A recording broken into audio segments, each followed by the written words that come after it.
Kayo ang dahilan kung bakit di ako sumuko sa mga bagay na kung ba't ang luha ko'y tumulo. Ito ang mensahe ko upang aking ipahatid sa mga tropa, kaibigan, kapangkat at kapatid. Pasasalamat kong kay tagal ko nang gustong sabihin, ang puso ko ang gumawa nitong aking awitin. Para sa inyong lahat, ito ang tanging paraan sa mga taong para sa akin ay palaging nandyan. Hambog.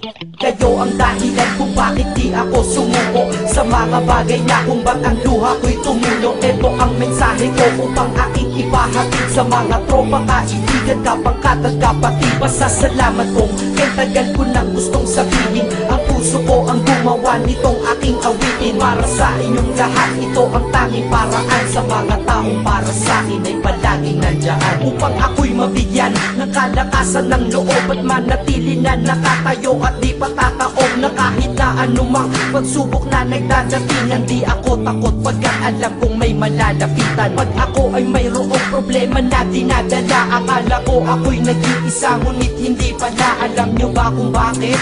Kasi andyan sila, handa na iabot ang tulong nagmula sa kanila. Walang reklamo at walang hinihingi na kapalit, kaya di lang kaibigan turing ko kundi sang malapit na kapatid. Sila'y kinikilala kong ikalawa na pamilya, wag ko daw isiping mag-isa ka pa. Dahil sila'y aking sandalan, di ako pinabayaan. Damahin ko kalungkutan, di nila pinapayagan. Kung wala kayong lahat kaibigan ko, marahil wala na rin ako, ngunit nandito pa ako dahil kayo ang dahilan kung bakit di ako sumuko sa mga bagay na kung ba't ang luha ko'y tumulo. Ito ang mensahe ko upang aking ipahatid sa mga tropa, kaibigan, kapangkat at kapatid. Pasasalamat kong kay tagal ko nang gustong sabihin, ang puso ko ang gumawa nitong aking awitin. Para sa inyong lahat, ito ang tanging paraan sa mga taong para sa akin ay palaging nandyan. At di kayo nawawala at di ako tinalikuran, yan ang dahilan kung bakit hindi ko kinalimutan ang aking pinagmulan. Pakikisama nangunguna, pag nakita ka ng tropa sasabihin shot ka muna. Pag nabadrip sa pamilya, lalabas ka lang ng bahay, lakad lang ng konti, andyan sila at merong tagay na inyong pagsasaluhan at inyong pinapaikot. Simpleng tulong yan nilang unti-unting pinapalimot ang problema mong pasan-pasan sa mga pangyayari sa tahanan o sa pera o kahit pa sa babae. Kahit sa gulo o away, tila ba mga sundalo, di pwedeng maiwan ang isa, manalo o matalo. Ganyan ang kaibigan ko, mas kilala bilang barkada. Kung ako'y mamamatay na bukas,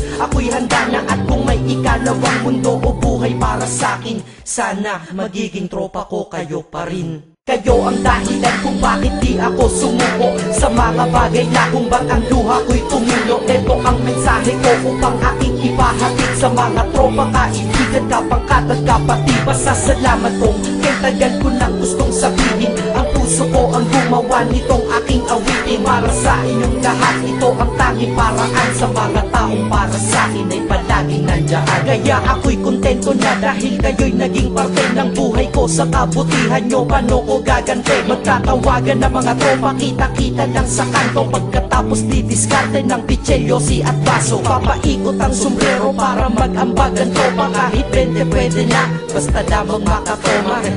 Ganito kami, at least magkakaramay. Kaya wag kang magtaka kung ba't masasaya ang tambay. Dahil tambay ay binubuo ng samahan na tunay. May kaibigang adik, mabait, iba ay merong sungay. Oo, iba-iba ang aming mga katauhan, pero iisa ang grupo pag sa trip at kagaguhan. Pag ika'y nalulungkot, kanino ka ba lumalapit? Pag nais mong bumitaw, kanino ka ba kumakapit? At kanino ka lumapit sa oras ng kagipitan? San pa ba? Diba sa kaibigan? Kayo ang dahilan kung bakit di ako sumuko sa mga bagay na kung ba't ang luha ko'y tumulo. Ito ang mensahe ko upang aking ipahatid sa mga tropa, kaibigan, kapangkat at kapatid. Pasasalamat kong kay tagal ko nang gustong sabihin, ang puso ko ang gumawa nitong aking awitin. Para sa inyong lahat, ito ang tanging paraan sa mga taong para sa akin ay palaging nandyan. Salamat. Acero Records, Sad Productions, hambog ng Sacro Crew.